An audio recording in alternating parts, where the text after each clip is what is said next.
my name is Fiona, and this is just a video about my experience towards academic excellence, or in simpler words, how to get good grades as an international student. So stay tuned. Okay, so I know many of you might be wondering what made me decide to do this video. It's a long story, but I will shorten it for you all. And it's just I was scrolling through YouTube last week, and I stumbled on this video by this international student where she was recounting her experience with plagiarism and how she almost got suspended from school. So after watching this video, I was like, this was really helpful. And just like listening to her share her experience, there was a lot to learn from her. And then it made me realize that we needed more content by international students, for international students. And who's gonna put out the content? Isn't it you and I that have been through this and have the experience that could help other people coming, or even people on the same level as us, that you could always learn from other people. So anyways, that's why I'm doing this video. This is my first time doing something like this, so bear with me, but I will try my very best to be as open and honest as I can, and I really do hope that this helps. Okay, so to begin, I'm sure a question that you might have as well is, why am I talking to you people about how to get good grades? So let me begin by reading you a post that I made in December 2019 when I graduated with my undergrad in accounting. In December of 2019, I graduated with a Bachelor of Science in Accounting. I finished with a 4.0 over 4.0 cumulative GPA and was recognized as the 2018/2019 Accounting Undergraduate Student of the Year. And I was selected by the Vice Chancellor of my university as one out of the 10 graduating Dean's Honor recipients. Genius? No. I'm just proof of what the faithfulness of God, coupled with hard work and determination, can do. If you know me and you know my story, you would understand, and you would know that indeed you are not slow. You just need to be patient with yourself, find what works for you, and give yourself time. Okay, so now a little about me. My name is Fiona. I came to the US. I am in the US, and I came here for school when I had just turned 17. And about my academic background, for as long as I could remember, I always had average grades. And so from a tender age, I ascribed my average grades to just me being an average individual, which is a lie because your grades don't define you. Anyways, I remember this, I keep on looking this way because my computer has all my notes on it. But anyways, I remember this particular experience in primary school where I saw a note on my teacher's table, and on the note it had high achievers, average achievers, low achievers, and my name was right there in the average achievers portion. So that again just helped like cement the whole, because I have average grades, I am only capable of average things. So fast forward, after secondary school, I even reached a point where I felt like I was a below average individual. So that was in GS1 of secondary school, which is year 7. What happened was my average grades for that year, that semester, was a 48%. Now if you're wondering, yes, a 48 is an F. And what that grade meant was that all the work I had done that semester and all the exams I took, by the time you add everything, the average was an F, And then in second term, I bumped up to a 52. And then by third term, I remember my tutor sitting me down, and she told me, she said, "Fiona, I believe in you and I don't want you to repeat. So what can we do to help you help yourself to get better grades?" Because in Nigeria, in the school I went to, repeating, and I think just generally, not just the school I went to, but repeating a grade was a thing of shame. I don't know why, but that's just the way it was. So anyways, my tutor sat me down and she really believed in me. Miss Moye, if you're seeing this. Okay, so I doubled down, and mind you, I needed like a 60-something% to be to move on to the next grade, and I did get what I needed, and I was promoted to the next grade. Now, and I continued on this average thing. So entering senior secondary school, which is SS1 to SS3, or year 10 to year 12, I had a conversation with my older sister, and she told me, you know, Fiona, you want to go to a good college. Well, the colleges, they look at your grades. It's part of the things. It's not the only thing they look at, but it's part of the things they look at to accept you. And then, like, if you ask me, what school are you going to? I would have told you Harvard. So I decided to buckle down. I prayed. I remember, especially that year, I prayed a lot, and I put, you know, faith without works is dead. So I put in a lot more work and effort into my studies. And I moved up from being a 60 student to a 70-something student. And then an A was from a 75 to 100. So I finally became I wasn't average anymore. My grades were not average anymore. And however, even though my grades were not average anymore, I still felt like an average person. So there were the A students and the A students, and I was like average A student. And I just didn't feel like I belonged, you know? Anyways, fast forward to graduation, SS3, that's year 12 graduation. I had a paradigm shift that would change my life forever. You know when African parents, they say, Your mates, do they have two heads? and when they say those kind of things, it makes us sad. It's like, dang, I'm trying my best, you know? But anyways, it was, I really realized that my friends don't have two heads, because they were being honored for all the work they had put in. And to me, it wasn't about like, oh, you know, I didn't get the grades I wanted. It was more of, I felt like I could have applied myself much more than I did. And I felt like I could have attained better than I did. Again, your grades don't define you, but I just felt like I didn't do enough, you know? And just thinking about all the resources that were, I don't know the word, that my parents had invested into me, I felt like I didn't do the best that I could, you know? Anyways, so I think this is actually a perfect transition to the 4 things that I do have to share that have helped me significantly improve my grades. And this is just a disclaimer that your grades do not define you. But if you're looking for ways to improve your grades, especially as an international student in a foreign country, then please stay tuned. I think this will be really helpful for you. Okay, so number 1 is, now mind you, this is a little cliche, but just stay with me because it works. It works. Okay, the first thing is you need a change in perspective. You need to know that academic excellence, or in your case, getting better grades, is possible and is attainable. So like I said, I made up my mind that I was done making excuses for myself. People doing well, they don't have 2 heads. So is it not me that I have half head, you know? So I said no more excuses. But I want you guys to know that excuses are valid. Life and the things with life, like sicknesses, things with your family, time management, fatigue, all those, they don't go on pause because you're in school. They're still there, you know? So I think I need to acknowledge the fact that some excuses are real and they are valid excuses.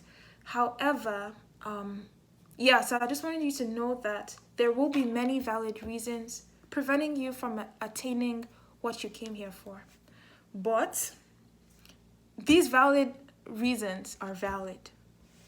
But the solutions to still attaining what you came here for, despite the things happening around you, are there. And it starts with here, upstairs. For me, this is where it started. There's a scripture that says, as a man thinketh, so he is. And it's like, what you set your mind on, you know when they say, Set your mind, let your actions follow, and you achieve. All those things, they sound crazy. but if you actually put them into practice, they're true. For instance, let me talk about my experiences.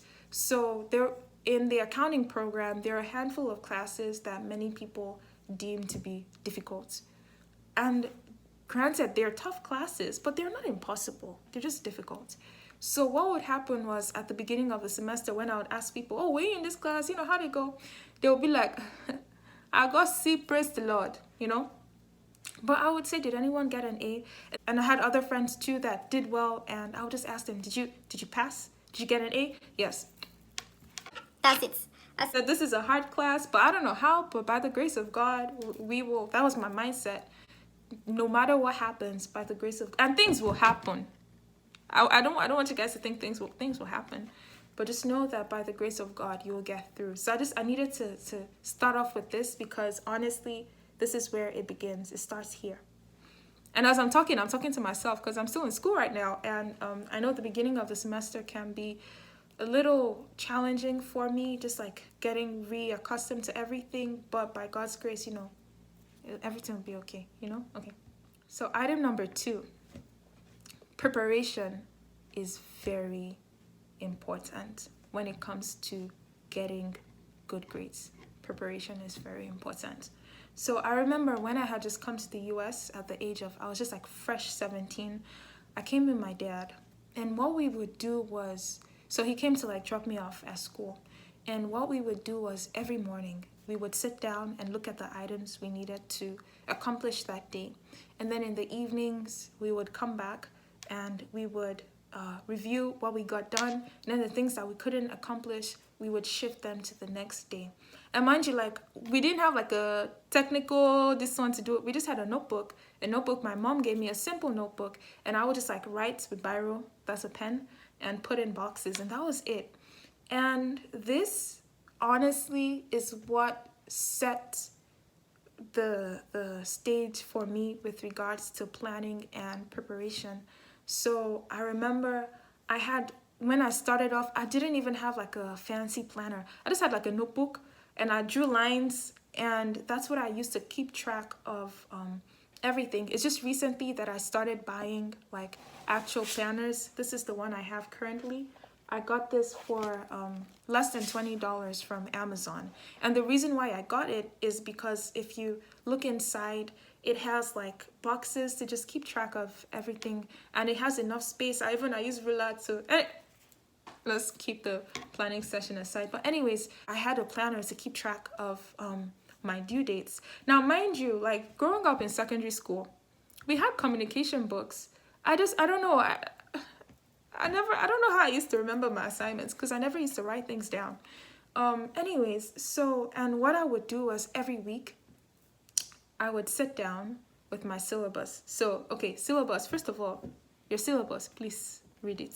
It's so like your syllabus literally outlines everything pertaining to that course for the semester. Unless you have those kind of professors that they will say this was on the syllabus, but they like to freestyle.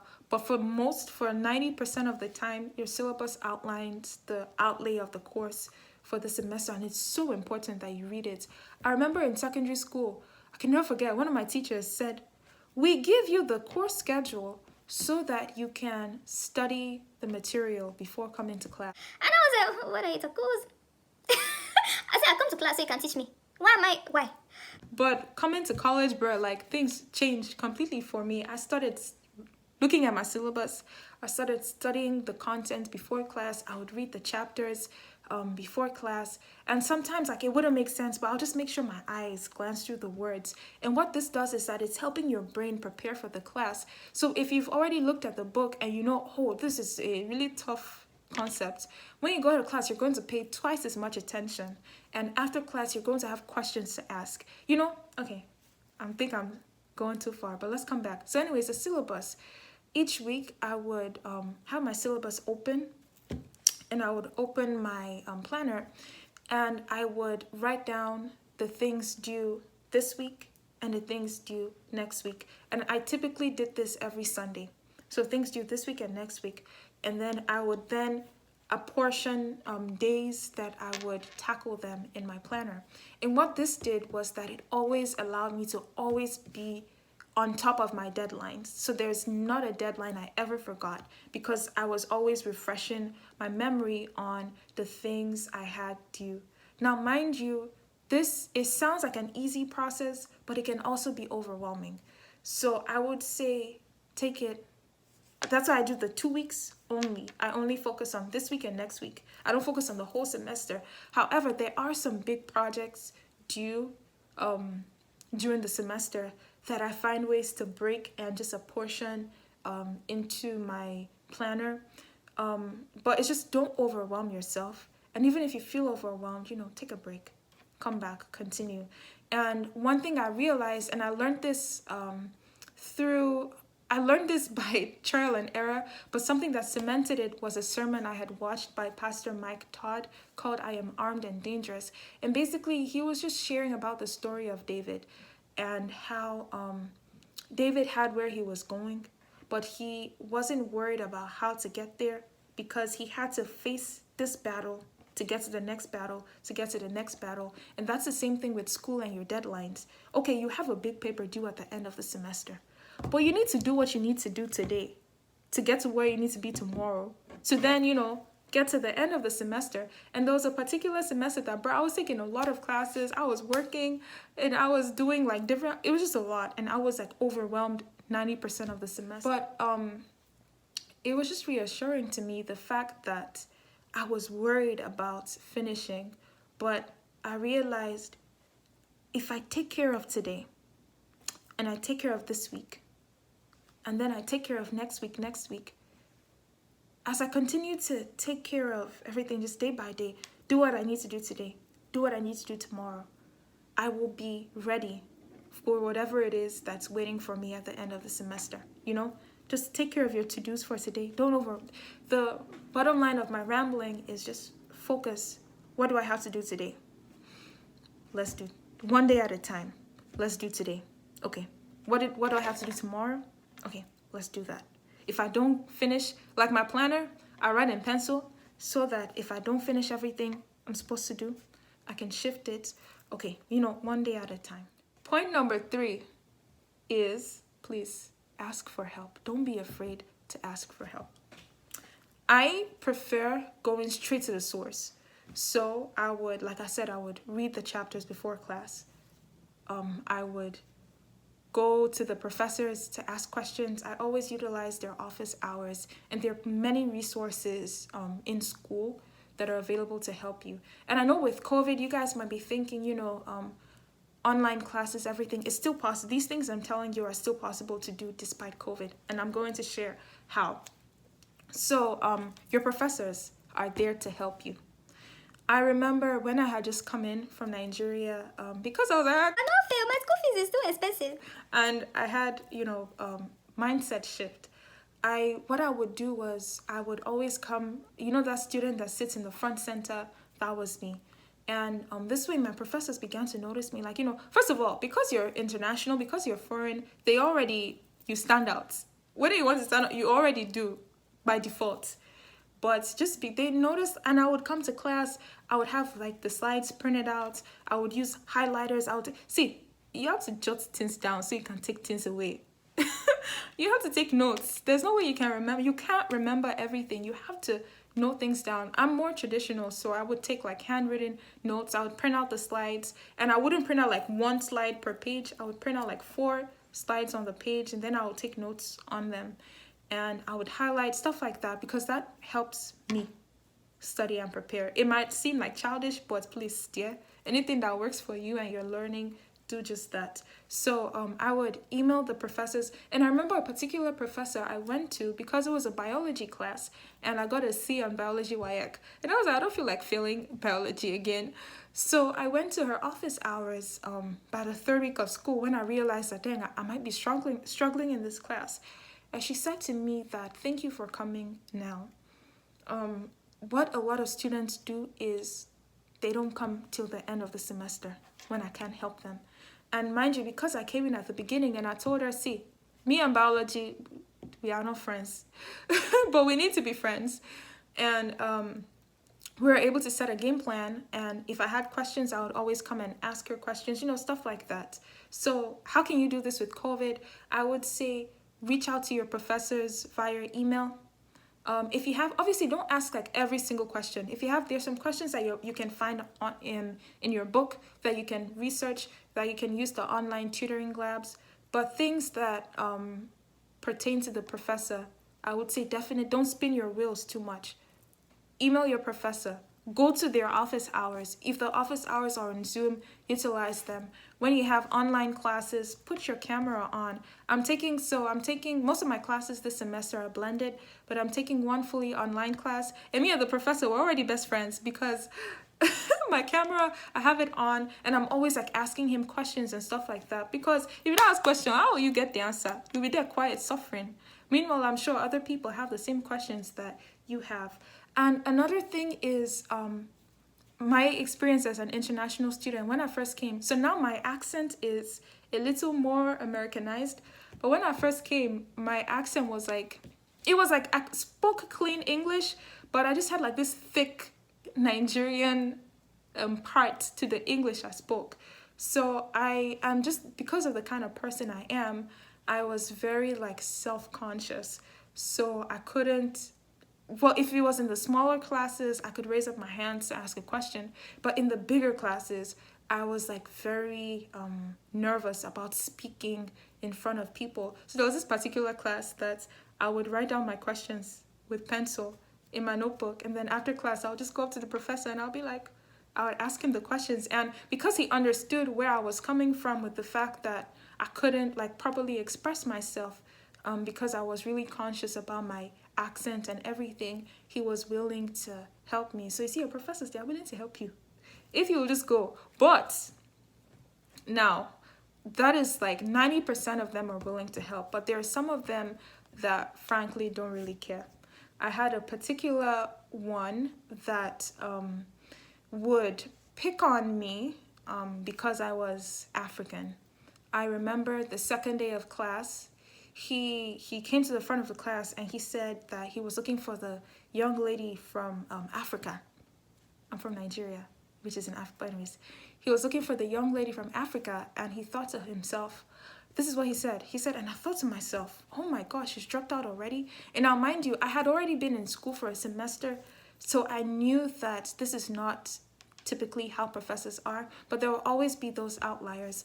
But long story short, it was not up to me to decide. And I said, okay, what do I want to do? Do I want to, because again, I'm a very like emotional, quiet person. So I said, okay, will I start sitting in the back so he doesn't pick on me? Do I want to report it? But stress, I don't want this stress. What do I want to do? So instead, I remember the movie that my Auntie Agogo, shout out to you, that she made me watch before coming back to school, titled Legally Blonde. And I remembered like how the girl acted, and I prayed about it too. And so I said, Fiona, we're going back.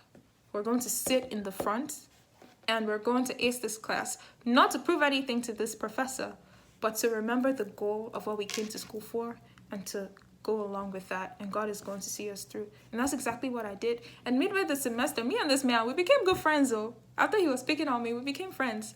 And I finished, I had the highest grade in his class. So that's just to tell you that not everybody along the road will support you, which is okay.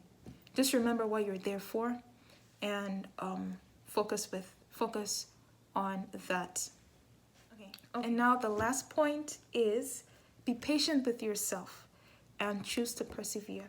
So like I said before, life does not pause because you're in school.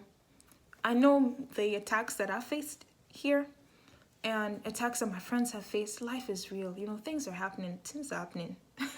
Anyways, like, I feel like the difference between where you are to where you need to be is that extra push despite the final attacks.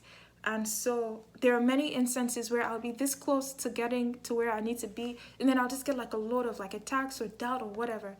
And I remember just pushing through. By the grace of God, pushing through, I would remember the Holy Spirit encouraging me to just continue, focus, study, and he would see me through, and that's what I would do. And he did see me through. There were many days I cried, bruh, like, you just wipe your tears, take a nap, wake up, continue. And the way I work, I know myself, so I know that sometimes I might start, it's not working out. That doesn't mean give up. That just means take a break, go do something, take a break. I know it's stop. Take a break, go do something else, come back, continue. Focus on your lane and what are your grasps. Don't compare yourself to other people. So the way my brain works, I'm not the kind of person that just like see something and I don't ever need to go back to it again. No, I need to revisit it. I need to ask questions. I need to study it for me to fully, like, properly understand it. And because I know this is how Fiona works, I focus on that. So I don't see another person and stuff, even though it's like work in progress. But most times I don't feel bad when I see somebody else that just gets things like that, because I know what works for me and I know what I need to do when I go home to be able to be caught up to speed. And so that's what I do. It doesn't mean you're slow. It just means you learn different, and you need to find the way you learn and just hound in and focus in on that. You know, be patient with yourself and with your process. Okay, so in closing, there are many, many things, many parts of this journey, but I just wanted to start with this to hopefully give you guys some tools that you can use to begin your process or journey. And if you're already an international student, just things to think about that you could implement that you would probably definitely see changes. So that brings us to the end of this video. One more thing I want to add is the fact that I would like the comments section to be a safe space. So please feel free to put in things that have worked. If you're an international student, things that have worked for you and helped you attain better grades during this process. If you have a video, feel free to link that in here as well. Resources, anything. I just want this to be like a safe and interactive space where we can all come in and take what we need. And again, everything I've said in this video is what I have implemented and are still working for me, because I am still in school getting my master's now, and school is not a joke. But God is seeing me through, and these are things I have to be like, it's not just like, oh, once you have it, no problem ever. No, it's just things that I need to be reminded of. Like right now I have like a pile of books on my table that I need to attend to this weekend. But you know, it's just one step at a time. That's all we can do. So that brings us to the end of this video. I hope this was helpful, and I don't know if I'll do another video, but I will see you guys later.